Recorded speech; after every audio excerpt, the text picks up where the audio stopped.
CBN 청취자 여러분 안녕하세요. 하나님의 말씀으로 사랑과 행복을 전하는 기도력 방송입니다. 오늘은 9월 29일 월요일입니다. 기도력 제목은 최고의 영예입니다. 주제 말씀입니다. 몸은 죽어도 영혼은 능히 죽이지 못하는 자들을 두려워하지 말고 오직 몸과 영혼을 능히 지옥에 멸하실 수 있는 이를 두려워하라. 마태복음 10장 28절의 말씀입니다. 찬미가 319장 고통의 멍에 벗으려고 이 찬양을 들으시고 함께 말씀을 나누도록 하겠습니다.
(9월 29일) 월요일 최고의 영예. 몸은 죽여도 영혼을 능히 죽이지 못하는 자들을 두려워하지 말고 오직 몸과 영혼을 능히 지옥에 멸하실 수 있는 이를 두려워하라. 마태복음 10장 28절. 침례 요한의 운명을 심히 의아스럽게 여기는 사람이 많다. 그가 왜 옥중에서 번민하다가 죽어야 했는지 그들은 의문을 품는다.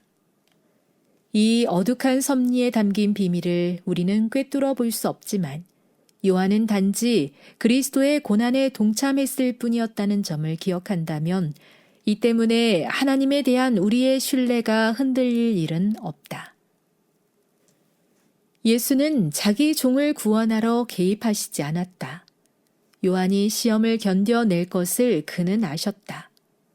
그 주께서는 기꺼이 요한에게 찾아가 자신의 임재로 감방의 어둠을 환히 밝힐 수 있으셨다. 그러나 그분은 원수의 손에 자신을 드러내 본연의 사명을 위태롭게 할 수는 없었다. 자신의 신실한 종을 그분은 기꺼이 구원하셨을 것이다. 그러나 훗날 옥중에서 죽음을 맞이할 수천 명을 위해 요한은 순교의 잔을 마셔야 했다. 예수를 따르는 사람들이 감방에서 홀로 번민할 때, 혹은 칼이나 고문이나 화형으로 죽임당할 때, 그리스도께서 그 충성심을 직접 인정한 침례 요한 역시 그와 비슷한 일을 겪었다고 생각한다면 마음에 얼마나 큰 위로가 되겠는가. 사탄은 하나님의 기별꾼에게 주어진 지상의 삶을 단축하도록 허락받았지만 그리스도와 함께 감추어져 있는 생명은 그 파괴자가 건드릴 수 없다. 그는 그리스도에게 슬픔을 안겨주었다고 기세등등했지만 요한을 정복하지는 못했다. 죽음은 단지 그를 유혹의 세력에서 영원히 해방시켜 주었을 뿐이다. 하나님은 만약 우리가 처음부터 끝을 내다볼 수 있고 그분의 동역자로 실현하고 있는 목적의 아름다움을 헤아릴 수 있다면 선택하게 될 길 외에는 결코 다른 길로 우리를 이끌지 않으신다. 하늘로 올라간 에녹, 불수레를 타고 승천한 엘리야도 토굴에서 외로이 삶을 마친 침례 요한만큼 위대하거나 명예롭지 않았다. 그리스도와 함께 그분의 고난에 동참하는 것이야말로 하늘이 인간에게 내린 모든 은사 중 가장 가치 있는 책무이자 최고의 영예이다. 시대의 소망 223에서 225. 몸은 죽여도 영혼은 능히 죽이지 못하는 자들을 두려워하지 말고 오직 몸과 영혼을 능히 지옥에 멸하실 수 있는 이를 두려워하라. 마태복음 10장 28절. 세계 선교를 위한 기도 제목입니다. 인도네시아의 정성용, 장유진 선교사 부부의 기도 제목인 선교지에서 활동하는 선교사들의 영혼 구원 사업을 위해 함께 기도해 주세요. 누가복음 7장 26절에는 침례 요한을 향한 예수님의 평가가 나타나 있습니다.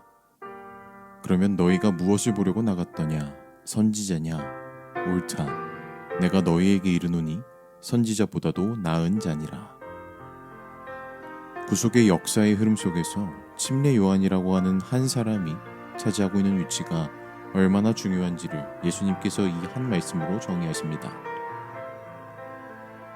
모든 점에서 사람과 마찬가지로 시험을 받으셨던 예수님께서 침례 요한의 운명과 그가 받을 시험들을 가장 잘 알고 계시는 그 예수님께서 지금 침례 요한을 선지자보다 나은 자라고 칭찬하고 계신 것입니다. 그런데 참으로 아이러니하게도 침례 요한의 사역에 대하여 이렇게 최고의 평가를 하셨을 때 침례 요한은 이 예수님의 평가를 듣지 못했습니다. 2절 전 7장 24절의 기록을 보면 요한의 보낸 자가 예수님을 떠난 후에 예수께서 침례 요한에 대한 말씀을 하셨기 때문입니다. 예수님께서 선지자보다 나은 자라는 이 말씀을 침례 요한이 보냈던 침례 요한의 제자들이 있었을 때 하셨다면 더 좋지 않았을까요? 만약에 그렇게 하셨다면 침례 요한이 제자들이 요한에게 돌아가서 예수님이 선생님은 선지자보다 더 나은 사람이라고 하셨습니다 라고 전달할 수 있었을 텐데 굳이 그 제자들이 돌아간 다음에 이런 말씀을 하셨습니다.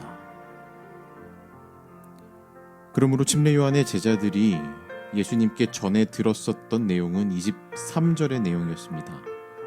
누구든지 나를 인하여 실족치 아니하는 자는 복이 있도다. 이 말씀 후에 침례 요한의 제자들을 요한에게 돌려보내시고 그들이 없는 자리에서 침례 요한을 선지자보다도 나은 자라고 칭찬하십니다. 그러니까 침례 요한이 감옥에서 그의 제자들에게 전해 들었던 말은 나로 인하여 실족치 아니하는 자는 복이 있도다라는 말씀뿐이었겠죠. 놀랍게도 침례 요한은 예수님의 말씀대로 정말 실족하지 않습니다. 너무도 억울하게 자신이 침례를 베푼 예수님은 나에게 감옥으로 면회 한번 오시지 않아 조금은 원망할 수도 있었고 의심할 수도 있었던 상황이었지만요. 침례 요한은 광야에 외치는 소리로 살며 회개를 외친 결과로 감옥에 갇혀야만 했던 자신의 인생에 대하여 불평하지 않았다는 것입니다. 그리스도와 함께 고난에 동참했던 그의 삶은 가히 최고의 영예라고 부를 수 있는 삶이었습니다.